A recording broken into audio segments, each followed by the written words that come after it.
Hi, I'm Dustin Abbott, and I'm here today to give you my definitive review of the new Canon RF 70-200mm F4L IS USM, which I'm currently filming on using the Canon EOS R5. I've been really excited about the announcement of both of the 70-200mm lenses for Canon RF because obviously it's an incredibly useful focal length, allowing you to, shoot from very short telephoto into a full telephoto range, and obviously a lot of versatility on what you shoot in between there. It's a great focal length for events, for some kind of sporting events where you don't need as much reach. And obviously Canon L series lenses have traditionally been fantastic for these kinds of applications because they're durable, they're well built, and focus reliably. And as we're going to see, that's certainly the case with this lens as well. Now today we're going to be doing the definitive review, and if you want a quicker, more of an overview type review, you can take a look at my standard review instead. Today we're going to look at everything in detail, however. Today's episode is sponsored by NordVPN, the VPN selected as the best in 2020 by VPN Mentor and recommended by top technology experts. Due to the pandemic, we are all online more than ever, and that means our precious data is even more at risk. NordVPN anonymizes your browsing data, protects your personal information, and even enables you to access content blocked in certain regions. Using NordVPN is incredibly simple, with apps for all your devices that allow you to get protected with just a click of a button. And with over 5,500 servers in 59 countries worldwide, it is easy to get protection without compromising speed. Visit NordVPN/Dustin or use coupon code Dustin to get 70% off your subscription. So we're going to start by jumping in and taking a look at the build and handling, and most notably how that Canon has managed to deliver an incredibly compact package here that still retains that high degree of build quality that we've come to expect from Canon L series lenses. Let's jump in, let's take a look. So obviously the first thing that stands out when you look at this lens is really how compact it is, and in a way like we've never seen before of any 70-200 lens like this with a constant aperture. By example here, I've got the 35mm f1.4L Mark II, and you can see that while it is, obviously the 70-200 is larger, particularly in diameter, this lens is almost equally long, and it actually weighs more. The 70-200 here only weighs in at 695 grams compared to over 800 grams for the 35mm prime, and so really impressive what they have managed to do while maintaining a really high degree of build quality here. So when you compare it to, say, the EFL Mark II version that I tested back a couple of years ago, this lens isn't super lighter. It is 695 grams versus 780 grams for the previous EF lens. But where it's radically different is that other lens is 176 millimeters in length, while this lens is only 120 millimeters in length. That radically changes the way that you can use and transport a lens like this, meaning that it can basically be handled like a 24 to 105 millimeter f4 lens in terms of the space that it takes up, and even fairly close to the weight that it requires. How Canon managed to accomplish this is twofold. This is an externally zooming lens rather than an internally zooming lens. So some people I know prefer the internally zooming, but Canon has gone to this design because it does enable such a much more compact setup. They've also accomplished that by allowing the rear elements, as you can see here, at 70 millimeters, that rear element is basically flush with the rear of the lens.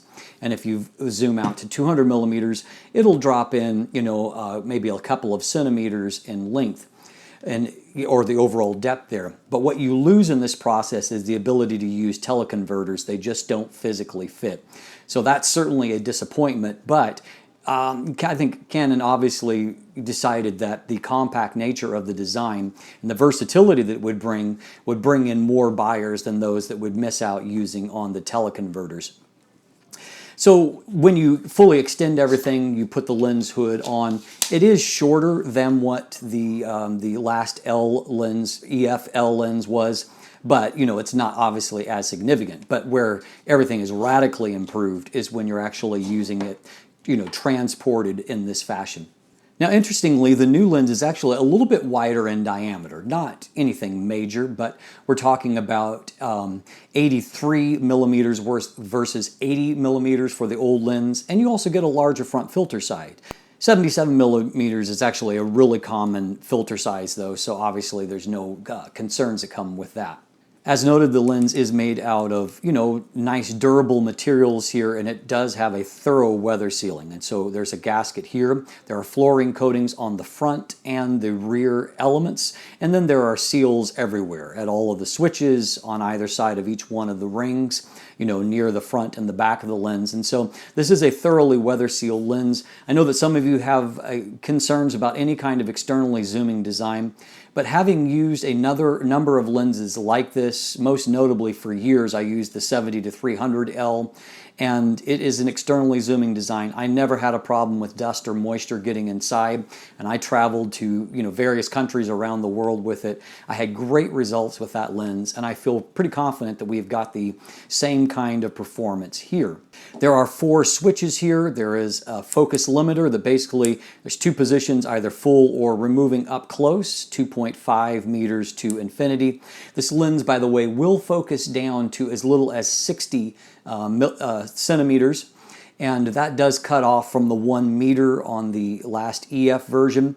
Now, the magnification figure isn't radically higher. It is 0.28 versus 0.27 for the older lens, which tells you that there is some focus breathing that is taking place there up front, in the sense that it's not performing as a full 200 millimeters at very close focus distances. I didn't notice any other major issues outside of up very close, however, so I don't think it's any kind of real issue here.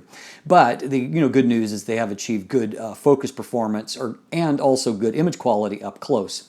Second switch is an AF/MF switch. There's an on and off for the stabilizer, and then there is a 3-position mode switch for the stabilizer itself. And so 1 being the standard multi-purpose, 2 being for panning, and 3 being what they call dynamic, in which the viewfinder is not stabilized, but it just stabilizes at point of capture. You actually get your highest ratings of stabilization at that point. And I actually really kind of like it with a lens like this where the focal length isn't so long. I find that with really long focal lengths, I really miss the viewfinder stabilization. Less so here, and so it actually, works out fine for me using it in mode number 3. There are 3 rings here, and so I really do like the design with the bevel here in the actual zoom ring. For one thing, it really fits your thumb nice. It's a really ergonomically nice. It also makes sure that there's a difference in feel between each one of these rings, which is kind of essential if you're feeling for them with your eye up against the viewfinder. I'll also note that the zoom ring is in the preferred position to where it is close to the actual camera, and unlike the f2.8 version that swapped it out to where it was at the front. And so there is some real world advantages to that. For one thing, this is naturally where your hand goes to rest, and so that's also good. And while there is a locking mechanism that only works at 70 millimeters, by the way, I think that you're going to find you're going to have less issues with zoom creep. For one thing, the lens, it will only do that with the weight of the camera on there. If it's just the lens itself, it won't collapse at all. But because of this position, there's going to be very few situations to where you're doing a lot of rubbing against that, even if you're carrying it on a strap or a harness. So I found that quite a lot of the time, if I was out hiking, the lens actually would still be retracted. On a few occasions, it was extended, and so obviously you can use that as needed. Next up, we have a manual focus ring. The focus ring is fine. Obviously, there's no, resistance on it. The damping is just okay, and I don't find that there's a great amount of feel. So there are better focus emulations than what I've seen, focus by wire, as are all these mirrorless lenses. But, it gets the job done. You probably won't use it all that often. Finally, up front, we have the control ring, which you can, obviously program to a variety of different functions, and it has the textured diamond pattern that Canon has put on these, and it is nice to use. You can get this declicked from Canon for a price if you want to use it for aperture racking. Inside, we've got 9 rounded aperture blades, as you can see, and it does a fairly good job of keeping a circular shape as the aperture is stopped down. Now, the final thing to note here is that the price point is higher than what the last EF version was. That last EF version was around $1,300 US. This one is tracking in at $1,600, and so considerably more expensive, though $1,100 cheaper than the f2.8 version, which I think is maybe the most meaningful measure. You can see that the included lens hood is really quite large, comparative to the rest of the lens. However, it does bayonet into place nicely. It does match the lens, which I'm really happy they've done that on the RF lenses.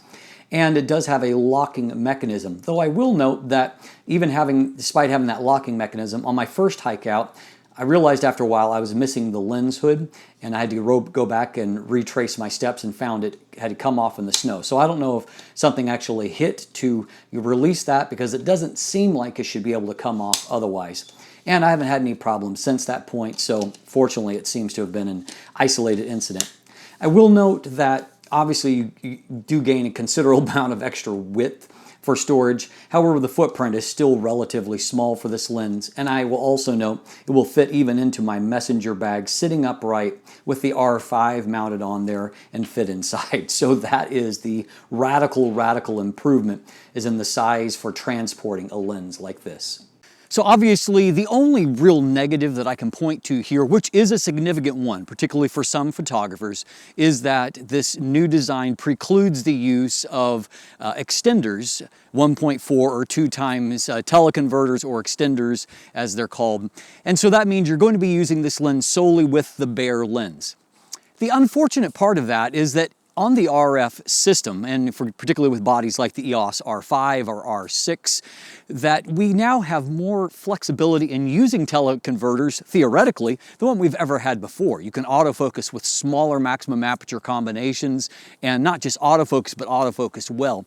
But unfortunately, we've not really been given many applications so far where you can actually use teleconverters on RF. And so, obviously that's something that I would like to see change in the future. And so I see this design making it a really great lens for travel, for example, where if you want a telephoto option to bring along, this is a lens that's not going to break your back and is going to fit reliably into a smaller travel kind of bag or arrangement there. So kudos to Canon for really nailing that aspect of it.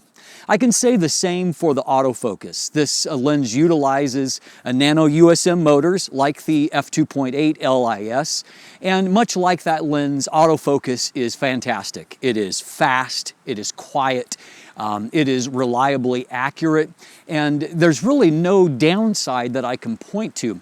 Now, because of the time of year, the snow is deep on the ground. I'm actually standing right now. You maybe can't see because of the framing, but I'm actually standing in snow that's well up above my shins at this point, and I'm at a point where it's packed down a little bit. So I don't have as many opportunities to shoot action at the moment, and of course, due to all the COVID things, there's also not indoor sports taking place, and so I've just not had a lot of opportunity for tracking action, but I can see from ordinary use and from having tested on the 70-200 f2.8, which utilizes a similar kind of focus system, that I have no qualms or questions that this is a lens that will keep up with sporting action just fine.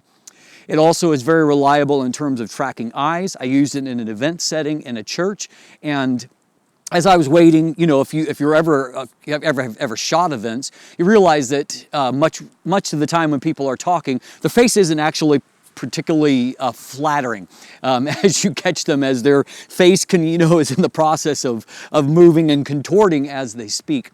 And so, you have to kind of wait for your moment, and so you produce pictures that, are actually flattering to people, and they don't resent you for taking the pictures. And what I found is that even as I, was just on standby, just looking through the viewfinder, not even depressing the shutter button in any way, that eye box is just constantly tracking, and so I was ready whenever I snapped the picture, and I got, perfectly focused, reliable results there. And so that is obviously a great luxury to have. Now, also, as I noted, focus is very quiet, and so if you're going to look for a video application, we'll take a quick look at focus pulls and see that, we've got great results there as well.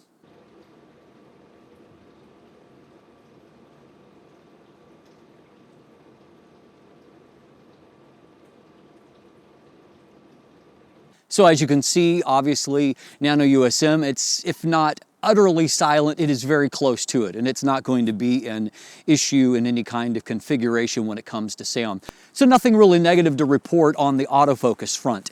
Likewise, I saw good results with the image stabilization system, which is very quiet. It doesn't get in your way. I found with this lens that I actually ended up utilizing the mode 3 a lot because it's not so long that while there's a little bit of instability in the viewfinder, you get really reliable results. And so as a byproduct of that, I do think that if you're mostly concerned with getting nicely stabilized end results, that gives you your best bang for the buck. And so I utilize that, and I was able to, hand hold at 200 millimeters this shot at 0.3 seconds, and I thought that was a pretty fantastic result, that it's stable for that. I'm not saying you get that every time. It might be 40–50%, but that's pretty great results. That's tracking right around 6 stops of assistance, and that is, obviously a combination of the lens stabilization and then whatever kicks in from my R5's body. But for a high megapixel end result, that is a nice stable end result. So again, good results there, obviously effective for hand holding video as well, particularly if you're shooting static shots. I find it really does a nice stable job for that. So let's talk about the image quality, and there's also a lot of good things to report here on this front. Let's jump in and let's take a look. So starting off, we'll take a look at vignette and distortion here. So what you can see is at 70 millimeters, there is a mild amount of barrel distortion. You can see, however, it is a nice linear progression towards the middle, and so as a byproduct of that, it is easy to correct even manually in a very clean end result. You can also see that there is a minimal amount of vignette, nothing really significant here. I've corrected these things with a +3 on the slider here for distortion, and then vignette a +44, and then I slid the midpoint all the way over to give us a nice linear end result. And I think you can agree, even with a manual correction, profile is not here yet. I'm sure it will be here shortly, considering this is a first-party lens. But anyway, that did a good job of cleaning things up. Now at 200 millimeters, you can see that there is some pincushion distortion, not a huge amount, and you can see once again it's nice and linear, so it corrects just fine. Vignette is another story though. It is significantly heavier here at the 200 millimeter mark, requiring a -3 on the distortion slider, no big deal, but a +81 on the vignette slider, so somewhere around 3.5 stops, a pretty significant amount to correct for, and again pulling the midpoint over to give a clean end result. I didn't run into any kind of real-world issues to note with chromatic aberrations. And here you can see, this is obviously a high transition from a dark subject to a very bright background. But you can see, looking at the various depths of field here, there's a tiny bit of fringing there on this one, but here in the foreground, the area that's in focus, you can see even going down to the snow here and going in and out of focus that there isn't a whole lot of evidence of any kind of longitudinal chromatic aberration. So that's a very clean end result. Likewise here, we have a new kitten that I'm sure you'll see a lot of in the future. He's another Bengal. His name is Loki. And so you can see, looking at Loki, that in these areas where there's very, very bright sun coming through the fur and through the whiskers, you can see little to no evidence of longitudinal chromatic aberrations, very well controlled, and as it goes towards defocus, you don't see anything there either. You can see just a hint of a lateral chromatic aberration here along the edge of the frame, a little bit of purple and greenish blue in there where it should just be black and white. As we said though, in real world use, nothing really significant and nothing that caused me any kind of major concerns. So taking a look at our resolution performance, this is on the 45 megapixels of the Canon EOS R.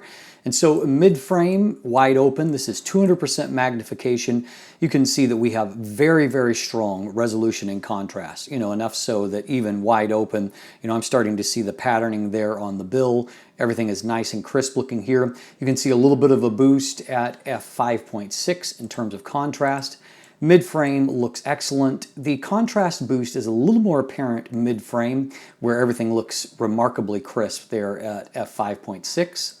What we can also see is a very sharp performance right down into the corners of the frame. So it looks good even wide open, and then contrast and detail looks better still when stopped down to f5.6. So to achieve maximum performance here, you really don't need to go any further than 5.6. Stopping down to 100 millimeters, we can see that contrast and resolution continues to be excellent, maybe a hair less than what we saw at 70 millimeters.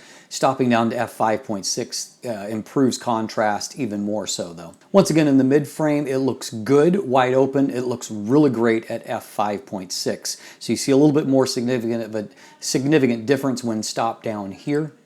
And down into the corner, once again, same story. Very even performance as compared to the mid frame, but better still when stopped down to f5.6. And again, you don't really need to go much more than 5.6 to get your maximum performance. Here's a 100 millimeter f4 performance, and you can see that at f4, at a pixel level, resolution looks very good. I also look very tired because I'd traveled 16 hours the day before. Now at 135 millimeters, we actually have our poorest performance in the range. A slight dip to where you can see that while the center results are good, contrast is not nearly as good. And stopping down to f5.6 does improve things, but essentially to about the level we saw at f4 at the previous focal ranges.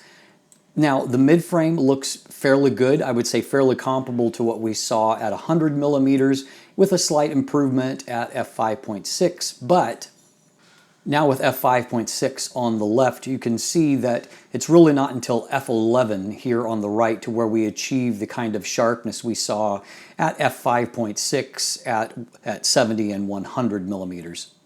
At the same time, however, this is at 131 millimeters, we can see that wide open f4, a real-world shot actually looks pretty good, and the resolution and contrast is pretty sharp. And so, you know, even at its worst, this lens is quite good. At 200 millimeters, which is arguably the most important, while it's not as sharp as it was at 70 or 100 millimeters, we can see that it's better than it was at 135, and by f5.6, it is truly excellent. In the mid-frame, it actually looks really fantastic, even wide open, and so you don't even see a huge improvement stopping down to f5.6 because it is so good at f4. Down in the corner, we see that we're back to our excellent ways with good performance wide open and excellent performance when stopped down to f5.6. We can see from this real-world 200 millimeter shot that if we zoom into a pixel level, you can see that everything is resolving really, really nicely. I mean, there's great acuity there, delineation of all of these, fine textures and details, no chromatic aberrations that are, marring the image. A really nice look overall here. Now we saw earlier the minimum focus distance and magnification of 0.28 times. I just wanted to give you a quick look up close though, so you can see how that performance is. So we can see that even wide open, our up close performance is quite good, and better still when stopped down to f5.6, where you get a little bit more contrast. But at the same time, I will point out that this is actually quite a great result even at f4. And there's a little bit of drop off towards the edges, but it's not significant, and overall I'm impressed with the performance we see there. We can see that there is a fairly significant flattening out of circular shapes towards the edges of the frame at 200 millimeters, and that is probably the weakest aspect of the bokeh performance. Stopping down to f5.6 does start to improve things, and you get a consistently round shape by f8. Our bokeh quality up close here obviously looks really nice and smooth, and we've got f5 and then f7.1. In both cases, I didn't quite nail the aperture I was looking for. It was extremely bright out in the snow. But anyway, you can see that it's done a good job at both of these apertures.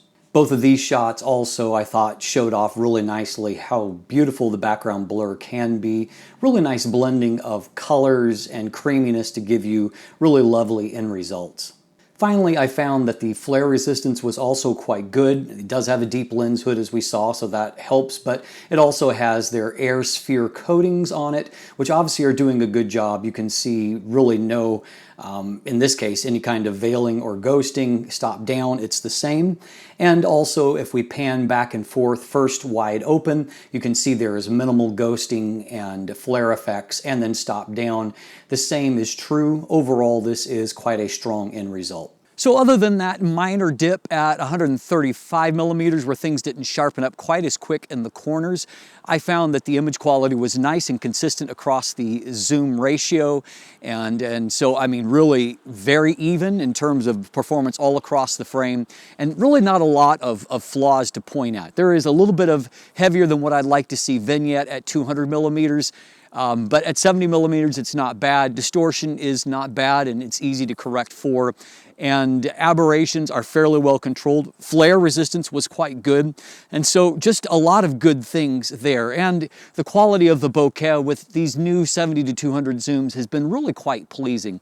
And so I think that Canon is doing a great job of giving us both this compact package, but without compromising the image quality. And so kudos to them on that. So at the end of the day, this is a lens I think that is going to be attractive for a lot of people that don't need f2.8.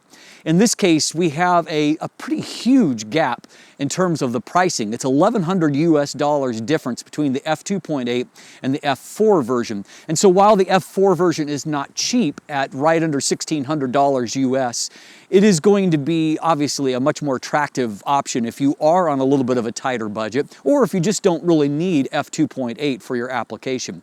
And so I'm a little less critical of the price here just because it is so much cheaper than what the f2.8 version was. It is more expensive than the last EF 70-200 F4L IS Mark II by about $300, and so that certainly is a consideration. But I do think you're getting some real value in that you've got marginally better image quality, but you've got such an amazingly compact lens that really is a game changer for a lot of us in the way that we use the lens. And so at the end of the day, I think that Canon really has a winner in the RF 70-200mm F4L IS USM. I'm Dustin Abbott. If you look in the description down below, you can find linkage to my full text review. Also linkage there to an image gallery if you want to check out photos. Beyond that, there are some buying links if you'd like to purchase one for yourself. Also linkage there to follow me on social media, to become a patron, or to sign up for my newsletter, to purchase some of my merchandise if you'd like that. And of course, if you haven't already, please click that subscribe button right here on YouTube. Thanks for watching, have a great day, and let the light in.